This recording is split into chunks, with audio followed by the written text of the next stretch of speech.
अगर तुम ऑफिस से घर जा रहे हो और अगले ही पल एक फैंटेसी दुनिया के सबसे पावरफुल मॉन्स्टर बन जाओ, तो ये है that time I got reincarnated as a slime episode एक। जापान में एक 47 साल का नॉर्मल सैलरीमैन रहता है जिसका नाम है सटोरू मिकामी।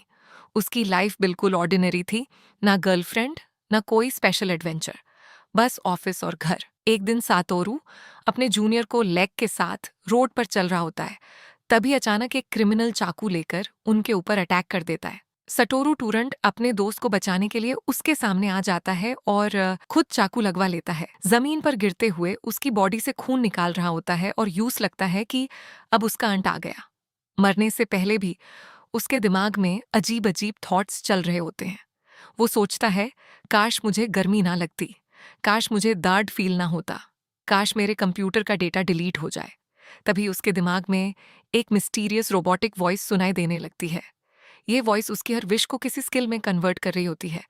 दर्द से immunity, heat resistance, cold resistance और कई पावरफुल एबिलिटीज।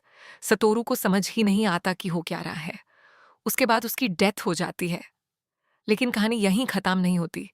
जब सतोरू दोबारा आंखें खोलता है तो यूज पता चलता है कि वो अब इंसान नहीं रहा।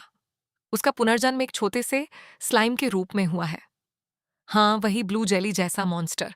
पहले तो यूज शॉक लगता है, उसके हाथ नहीं है, पैर नहीं है, चेहरा भी नहीं है। लेकिन जल्दी ही यूज पता चलता है कि उसके पास कुछ बहुत ही डेंजरस पावर्स हैं। सबसे इंपॉर्टेंट स्किल का नाम है ग्रेट सेज।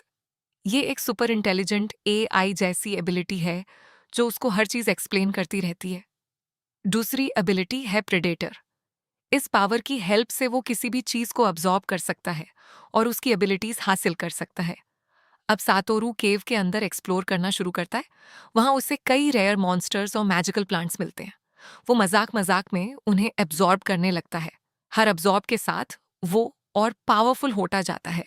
थोड़ी देर बाद उसे केव के अंदर एक बहुत ही पावरफुल ऑरा फील होता है। जब वो उस सोर्स के पास पहुंचता है तो उसकी मुलाकात होती है एक लेजेंडरी ड्रैगन से। इस ड्रैगन का नाम है वेल्डोरा टेम्पेस्ट। वेल्डोरा दुनिया के सबसे पावरफुल ड्रैगन्स में से एक है, लेकिन वो केव के अंदर एक मैजिकल बैरियर में सील किया गया था और कई सालों से वहां अकेला पड़ा था। सातोरू और वेल्डोरा बात करना शुरू करते हैं। दोनों सरप्राइजिंगली जल्दी दोस्त बन जाते हैं। वेल्डोरा को भी कई सालों बाद किसी से बात करने का मौका मिला था। ड्रैगन सातोरू को अपनी पूरी स्टोरी बताता है और कहता है कि वो सील तोड़ नहीं सकता। तब सटोरू एक इंटरेस्टिंग आइडिया देता है। वो कहता है, अगर मैं तुम्हें अब्जॉर्ब कर लूं और ग्रेट सेज सील को एनालाइज करे तो शायद फ्यूचर में तुम्हें फ्री कर सकते हैं। वेल्डोरा को ये प्लान पसंद आता है। दोनों ऑफिशियली दोस्त बन जाते हैं और फ्रेंडशिप की निशानी के तौर पर वेल्डोरा सटोरू को एक नया नाम देता है, रिमूरू टेम्पेस्ट। उसके बदले सटोरू भी ड्रैगन को अपना दोस्त मान लेता है। एपिसोड के एंड में रिमूरू अपनी प्रेडेटर स्किल यूज करके प्योर वेल्डोरा को अब्सॉर्ब कर लेता है। अब उसके अंदर एक लेजेंडरी ड्रैगन मौजूद है और इसी के साथ रिमूरू की फैंटेसी दुनिया वाली एडवेंचर ऑफिशियली शुरू हो जाती है। एक ऑर्डिनरी ऑफिस वर्कर का रीबर्थ अब एक स्लाइम के रूप में हो चुका है, लेकिन उसके अंदर छुपा है दुनिया का सबसे डेंजरस ड्रैगन। अगले एपिसोड में रिमूरू इस नई दुनिया को एक्सप्लोर करेगा और उसकी असली जर्नी शुरू होगी।